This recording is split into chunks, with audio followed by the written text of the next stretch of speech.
मैं खुद भी बहुत बढ़िया स्टोरी टेलर हूँ। जब तक छेड़ोगे नहीं ना तब तक वो काटेगी नहीं।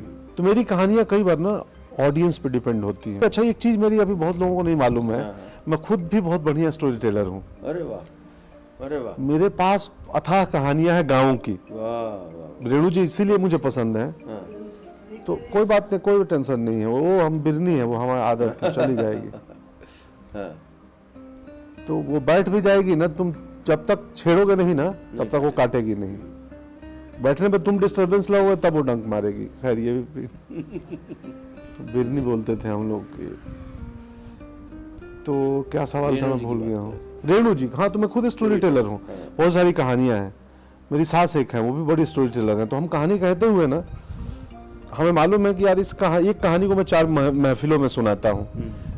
तो कोई एक बंदा गलती से मिल गया जिसने पहले महफिल में सुनी थी, तीसरी में मिल गया, बोला अरे नहीं नहीं वहां तो ऐसे हुआ था। मैं बोला अच्छा कहाँ? तो वहां तुम सुनाए थे। मैं बोला ओके।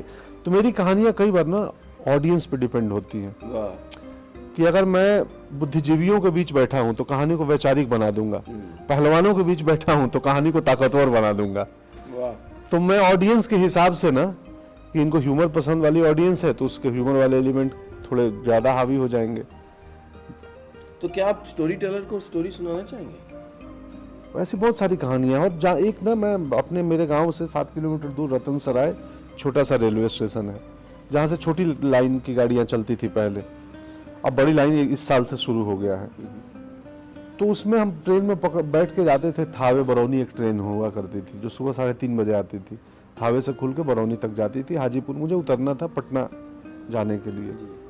तो घर से रात को 3 बजे 4:40 की ट्रेन होती थी। तो 3 बजे मैं, पिताजी, साइकिल पे मेरा थोड़ा चावल, गेहूँ, दाल, सरसों तेल 2 लीटर घर का लाद के हम, बाबूजी और हम साइकिल पे ऐसे बीच पैदल 7 किलोमीटर चले गए स्टेशन। ट्रेन पकड़ी तो ट्रेन में बामुश्किल एक बोगी के अंदर 2 ही बल्ब जलते थे, या तो एक बीच में, या तो एक उस दरवाजे पे, या एक पिछले दरवाजे पे। और 4:40 में थोड़ा अंधेरा रहता ही है 4:40 में। तो उस कम रोशनी वाले लोकल ट्रेन में, जिसमें पूरा कंपार्टमेंट लकड़ी का है, गद्दा नहीं होता था स्लीपर्स के, वो लकड़ी के स्टूल्स, बेंच होते थे, 2 नीचे 2 ऊपर। तो उनमें सफर करते थे हम। बीच में थोड़ी देर बाद मूंगफली वाला भी आ गया। कैसे कैसे लोग आ गए, कुछ बकरी लेके चढ़ गए, कुछ साइकिल लेके साइकिल को पलट के खिड़की पे ऐसे हैंडल फंसा दिया, रुमाल से बांध दिए। तो कितने किस्से दिखते थे उस ट्रेन की यात्रा में। बहुत, पता नहीं, वो जो अनुभव मैंने किया, मैं चाहता हूँ मेरी बेटी वो सारे अनुभव कर ले, उसको वो दुनिया दिखा दूँ। और भी सारे बच्चों को वो अनुभव होना चाहिए जो हमारे आपके पास है। जो अभी हम स्कूल में बात कर रहे थे कि हमने यहाँ की भी ज़िंदगी जी ली, अनुभव देख लिया। हम बाहरी दुनिया में फिल्म फेस्टिवल में जाते हैं तो सिनेमा, या जैसे अक्सर मुझे लगता है कि हमारे देश में ना साउंड पोल्यूशन, हॉर्न बजाने की समस्या खत्म हो जाएगी अगर हर भारतीय को हम एक बार यूरोप में या सिंगापुर घूमने भेज दें। बिल्कुल बिल्कुल। कि तुम 1 हफ्ते आओ इस कंट्री में रहो, और उन्हें रियलाइज होगा कि अरे यार, हमने तो क्यों मारते हैं हम लोग, इतनी हॉर्न बजाते हैं। पैदल तो जा रहा है, उसके लिए इतनी इज्जत आप रोक देंगे? आप लाइट के गुलाम नहीं है। नहीं, अगर पैदल जा रहा है तो आप रोक देंगे उसको, जाए, उसका अधिकार है। तो पढ़े तो पढ़ाओ ना, तो एक शहर में बसाओ कहावत था। तो हमको लगता है कि घूमना भी ना, संसार में घूमते हैं तो हम बहुत कुछ सीखते हैं। तो वही जो अनुभव हमारे आपके पास, मैं चाहता हूँ मैं अपनी बेटी को या दूसरे बच्चों तक पहुँचे। वो जाती है गाँव बेटी? हाँ, जाती है, गाँव जाती है। ये भी दुर्लभ है क्योंकि मुंबई जैसे शहर में जो बच्चा बड़ा हो रहा है, एक अलग और आपका परिवेश है, एक अलग तरीके के लोगों के साथ उठना बैठना, लेकिन वो एक रोशनदान खुला हुआ है। हाँ, जिस रोशनदान से वो बच्चा झांक लेता है बीच बीच में। बहुत ज़रूरी है, बहुत ज़रूरी है सर। मतलब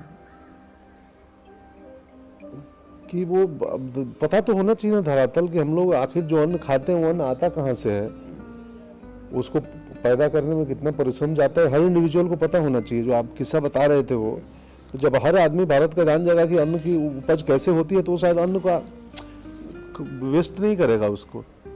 मेरा हमेशा से मानना रहा है कि मैं हर पब्लिक प्लेटफॉर्म पे कहता हूँ कि एक बहुत बड़ा दोष हम कम्युनिकेटर्स का रहा है कि हमने अपनी जिम्मेदारी ईमानदारी से नहीं निभाई। हम राइटर्स, हम चाहे जो रेडियो पर हैं, टीवी पर हैं, कि अगर आज से 400 साल पहले कहा गया होता वो खूबसूरत काली लड़की, तो ये दुनिया अलग होती। दुनिया अलग होती है। आहा, क्या बात है। लेकिन हमने नहीं कहा, हमने कहा राधा क्यों गोरी मैं क्यों काला, कल और उसको रीइंफोर्स करते आए हम लगातार। करते हैं और ये सोचा भी नहीं कि जितनी बार हम किसी भी माध्यम पर ये कहते हैं रंग को लेकर, किसी की हाइट को लेकर, किसी के सर पे बाल है नहीं, उसका वजन कितना है, वो देश के किस हिस्से से आया है, हाँ, उसकी भाषा और बाहरी रूप पे जो हम कमेंट करते हैं या उसको और हंसी का पात्र बनाते हैं, वो आसान ह्यूमर है। शॉर्टकट किसी है को वो। डिफेम कर टारगेट करके करना बहुत शॉर्टकट है। उस दिन मैं सुन रहा था एक रेडियो कलाकार, रेडियो आरजे का जो एक प्रोमो था, वो था कि यूं तो लड़की है लेकिन, मैंने तुरंत रेडियो स्टेशन को ट्वीट किया कि आप कहना क्या चाह रहे हैं। यूं तो लड़की है लेकिन मतलब कहना चाहते कि ये बड़ी आउटस्पोकन है, आउटस्पोकन, हाँ हाँ। या जैसे हम कभी कभी यूज करते हैं मैंने चूड़ियां नहीं पहन रखी हैं, हाँ, मतलब जिसने चूड़ियां पहन रखी है वो कमजोर है। ये इतना सटल होता है ना कि कब आपके दिमाग में औरत की तरह क्यों रोता है? अबे ये। क्या औरतों की तरह रोना? बोला वो काम मर्दों का भी होना चाहिए सर। आप भी रोइए, अगर आपको रोना नहीं आता है बिल्कुल। या रोना छुपाते हैं तो मत छुपाइए। तो वो एज कम्युनिकेटर्स हमने इतने स्टीरियोटाइप जिंदा रखे, उनको बनाया, उनको सहेजा, वो रियलाइज भी नहीं किया। हमने अपने शब्दों की ताकत नहीं पहचानी कि जब हम कहते गए कि उस दिन में बड़ा ये हुआ, हम रेस्टोरेंट में गए थे और वैदेही बोली वो देखो मोटे अंकल बैठे हैं। मेरी समझिए सांस रुक गई। मैंने कहा कहाँ से सीखा तुमने?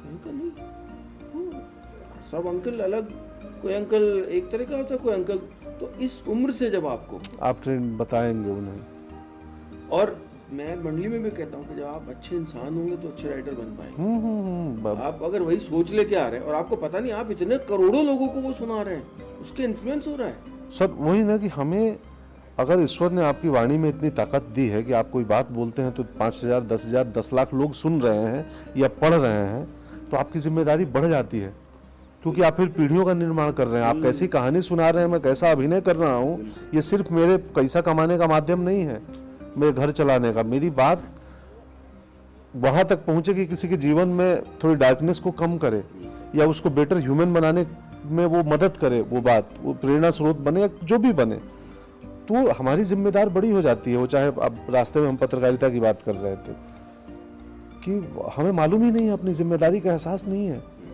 हम हिट होने के लिए कुछ भी कर दें और हम हिट भी हो जाएं, लाखों करोड़ों भी कमा लें, बट हमने, संजय भैया एक बात बोलते हैं कि ज़्यादा ज़रूरी ये है कि हम जब समाज से विदा हो तो हम लगे कि हम एक अच्छे समाज से विदा हो रहे हैं।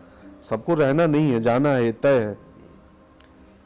तो जाते वक्त लगे तो कि हमने एक अच्छी सोसाइटी बनाई थी, कोई मलाल नहीं है।